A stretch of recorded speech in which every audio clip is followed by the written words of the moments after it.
sinshyigikiye abagusebya, sinshyigikiye abagukwena, ntabwo ndi ku ruhande rw'abagutega iminsi n'abakuvuga nabi, oya. Ariko nawe reka nkubaze akabazo gato, nshuti yanjye, ni iyihe mpamvu ituma wibabariza umutima hejuru y'ibintu udashobora guhindura, hejuru y'ibintu udashobora guhagarika, udafitiye control? Ni iyihe mpamvu ituma wibabariza umutima wawe ukagira agahinda hejuru y'amagambo y'abantu, ugateseka ukabura amahoro, ugata umutwe hejuru y'ibigambo abantu birirwa bahuragura? Ni iyihe mpamvu? Ntumbwire ngo impamvu bikubabaza ni uko baba bakubeshyera, bagusebya, bagukwena. Ibyo navuze ko ntabishyigikiye, ariko nanone wagakwiye kumenya ko abantu bahawe umunwa kandi kuvuga bikaba ari uburenganzira bwabo, wowe utagomba guhindura. Kuki ubabazwa n'ibintu udafiteho control, ibintu utahindura? Wowe uri muntu ki wahagarika abantu kuvuga? Abantu bagomba kuvuga kuko bahawe umunwa n'ururimi, babifitiye uburenganzira. Kandi ntumbwire ngo ntabwo bagomba kukubeshyera cyangwa ngo bakwinjirire mu buzima. Bagomba kukuvuga, bagomba kukubeshyera, bagomba kugukwena, bagomba kugutega iminsi. Umunyarwanda niwe wabivuze neza ati, uwanze kuvugwa yaheze mu nda ya nyina. Mu magambo make, iyi si yanyigishije ko niba wiyemeje gufata ingamba ikomeye ijyanye n'iterambere ryawe, niba wiyemeje kuzana impinduka mu buzima bwawe, byitege. Menya ko hatabura abantu bagiye kukwita ikigoryi. Itegure ko hari abantu bagiye kuvuga ko wataye umutwe, abavuga ko uri umuhombyi, nta bwenge ugira. Hari abaje kugukwena, abaje kugutega iminsi ngo tuzaba tureba ibya kariya, abagusebya, abagufitiye ishyari n'abandi benshi. Bitege, barahari, baraje. Niba ari ingamba, niba ari icyerekezo gishya wafashe kugira ngo uzane impinduka nziza ku buzima bwawe, byitege, baraje. Noneho icyo ukwiye kwitega kuruta ibindi ni uko muri abo bantu bagusebya, bakuvuga nabi, hagiye kuzaba harimo na za nshuti zawe za hafi, umuryango wawe, inkoramutima zawe. Amagambo baraje bayavuge ku bwinshi. Erega bamwe mu bo mubana mu buzima buciriritse, mu buzima buri cheap, mu buzima budafite intego, ntabwo baba bifuza ko watera intambwe ngo ubasiga. Iyo ufashe inzira ngo uragiye, ufashe icyerekezo, ntabwo baba bashimishijwe nuko ubasizaho. Muri ubwo buzima mwabanagamo, urugero, wenda uri nk'umupapa ukereza nk'umukoro wo kugabanya kujya ugorobereza mu kabari, ukiyemeza kujya utaha kare kugira ngo wite ku muryango wawe. Abo mwasangiraga mu kabari ntabwo bakwishimira ko bagiye kujya bagorobereza mu kabari bonyine, ntabwo bakwishima ngo tugiye kujya dusoma agacupa twenyine, si byo se? Icyo gihe rero wabikoze utyo, ntuzatangazwe no kubona wenda basigaye bavuga ngo uriya mugabo ni igicucu, uriya mugabo yasaze, uriya mugabo bamuhaye indaramabuno. Ibintu nk'ibyo, amagambo ni ngombwa ko bayahuragura ati tuzaba tureba ibya kariya, ibiki n'ibiki. Urwo ni urugero rumwe, ni urugero ruto muhaye gusa, ingero ni nyinshi. Iyo ugize impinduka uzana, ni ngombwa ko ayo magambo avugwa. Abantu bakunze kugira resistance ku mpinduka. Uretse na resistance, hari n'abagirira umuntu ishyari bitewe n'iterambere ashobora kugeraho. Ibyo bigatuma bamusukaho ibihuha, bamuvugaho ibihuha bitari byiza. So niba ari ingamba, niba hari gahunda nshya wafashe yo guhindura ubuzima bwawe, itegura amagambo, byakire, byemere ko abantu bagomba kukuvuga kandi bakakuvugaho ibyo bashatse byose, kuko ni uburenganzira bwabo.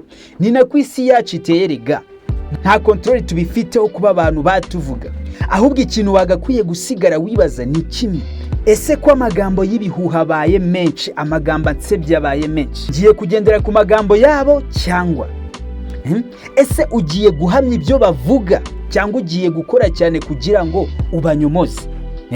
Ese urahamanya nabo cyangwa uraharanira kubera ko bibeshye? Icyo nicyo kibazo wakabaye usigara wibaza. Naho amagambo yo ntabwo yafiteho control. Abantu bagomba kuvuga, ntabwo wahagarika abantu kuvuga, ntabwo wabafunga iminwa. Niba hari gahunda yawe wapanze, watangiye, reka kwirirwa wangiza umwanya wawe wita ku magambo yabo. Reka bagufata uko bashaka, kuko ukuri kw'ibyo ushaka kugeraho hari igihe baba batabyiyumvisha. Ni wowe wenyine uzi ukuri kujyanye n'impinduka ukeneye. Reka kwirirwa wicira imanza, wiregura ku bantu badakwiye igihe cyawe, abantu badakwiye attention yawe. Kwirirwa ubikururaho ngo ni ukugira ngo ubashimishe, bareke kukuvuga, ngo bamenye ukuri kose. Ntabwo ufite umwanya wo kwemeza buri muntu. Ni washimisha abantu bose? Oya. ntibyashoboka. Abantu baratandukanye kandi bashimishwa n'ibintu bitandukanye. Rero wowe kora ibiguteza imbere, kora ibikunogeye, naho abantu bo ubarekera amagambo yabo. Bazavuga ibyo bashaka, bazavuga ibihuha, bazagusebya, ariko icyiza kuruta ibindi, umwanzuro wa nyuma ku byo bakuvugaho utangwa nawe. Ni wowe uri kuri top yo kwemeza cyangwa ugahakana ibyo bavuga binyuze mu bikorwa byawe. Niba ufite mission wihaye kugeraho, ba ari uhanga amaso, ibikurangaza ubishyire ku ruhande. Misiyo yawe niyo izabaha ukuri kose.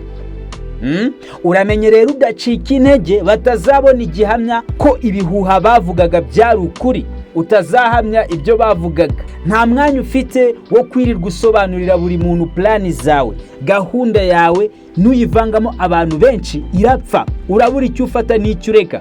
Umwe arakubwira ngo kora utya niko kwiza, undi ati ibi nibyo byiza, undi ati nyamara ubigenje ute byaba ari fresh, undi ati urabura icyo ufata n'icyo ureka.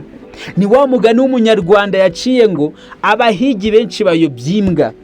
Nta mwanya wo kwemeranya na buri muntu ufite. Rero ntiwakora ibintu mu buryo bushimisha abantu bose. Tangira ukore, ureke amagambo, ureke abantu bavuge, bazabyumva neza babonye resulta. Namenye ko abantu bari iruhande rwanjye ntabwo bose iteka baba bashishikajwe n'iterambere ryanjye. Niyo mpamvu nize ko ngomba gukora gahunda zanjye nkazimenyera kugeza ku musozo, ntitaye ku magambo y'abantu. Ntukagendere ku magambo y'abantu kuko ntabwo bakuzi bihagije, ntabwo bagusobanukiwe neza. Wowe ubwawe ni wowe wiyizi, ni wowe uzi ibyo ukeneye, uzi ibigufitiye akamaro, uzi ibyaguteza imbere kuruta uko bo babizi. Amagambo y'abantu rero ntagutesha umurongo ngo utume umutwe, ntatume uhinda umushyitsi. Amagambo y'abantu ntatume udakora gahunda wiyemeje, gahunda wizeho. Wibemerera kugufatira umwanzuro ku buzima, wibemerera kugenga ubuzima bwawe. Bareke bavuge, wowe uhugire mu bikorwa byawe. Umwanya wo gutega amatwi amagambo yabo adafite umumaro uwukoreshe neza mu bikorwa bigufasha kugera ku ntego wiyemeje. Tureke amagambo rero, tugaragaze ibikorwa.